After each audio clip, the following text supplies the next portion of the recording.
বাগেরহাটে মাছের দাম বাড়লেও মাংসের দাম অপরিবর্তিত রয়েছে। বিস্তারিত জানাচ্ছেন সহকর্মী এস সোহান। বাগেরহাটের বাজারে সকল প্রকার মাছের সরবরাহ বেড়েছে। সরবরাহ বৃদ্ধির সাথে সাথে বেড়েছে মাছের দাম। অন্যান্য সময় আমরা যেটা দেখেছি, মাছের সরবরাহ বৃদ্ধি পেলে কিন্তু মাছের দাম কমে যায়। কিন্তু এইবার সে তার ব্যতিক্রম হয়েছে।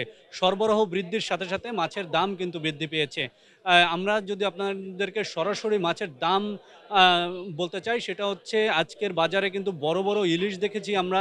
১.৫ কেজি ওজনের ইলিশ বিক্রি হচ্ছে ২,০০০ থেকে ২,২০০ টাকায়, এবং কেজি কেজি ওজনের ইলিশ বিক্রি হচ্ছে ১৫০০ থেকে ১৮০০ টাকা পর্যন্ত। এছাড়া ছোট যে ইলিশ ৫টা থেকে ৬টায় কেজি, সেগুলো বিক্রি হচ্ছে কিন্তু ৬০০ টাকা। আসলে এই যে ৬০০ টাকা ওজনের যে ইলিশগুলো, এই ইলিশগুলো কিন্তু সাধারণ ভোক্তারা যেটা বলছে, অন্তত ৩০০ থেকে ৪০০ টাকার মধ্যে থাকলে যারা অসচ্ছল পরিবার তারা কিন্তু ইলিশ মাছের স্বাদ গ্রহণ করতে পারত। এছাড়া অন্যান্য সময় আমরা যেটা দেখেছি, এই সময়ে আসলে কেজি কেজি ওজনের ইলিশের দাম থাকে ১,০০০ থেকে ১,২০০ টাকা।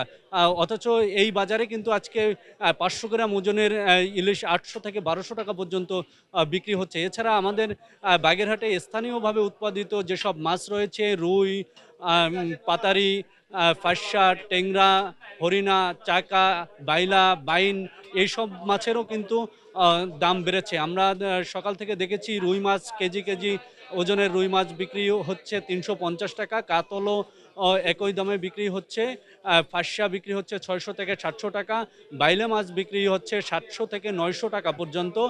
এছাড়া ছোট যে চিংড়ি, হরিণা চিংড়ি এবং চাকা চিংড়ি, সেগুলো ৬০০ থেকে ৭০০ টাকা বিক্রি হচ্ছে।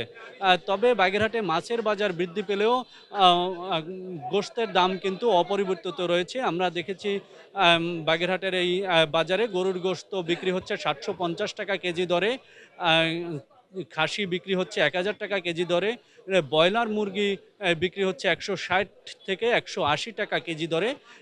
এছাড়া সোনালী এবং পাকিস্তানি মুরগি বিক্রি হচ্ছে ২৮০ টাকা কেজি দরে, আম এবং দেশি মুরগি বিক্রি হচ্ছে ৫০০ থেকে ৫৫০ টাকা কেজি দরে। বাগেরহাট থেকে এই ছিল আমার কাছে মাছ মাংসের বাজার দরের সর্বশেষ।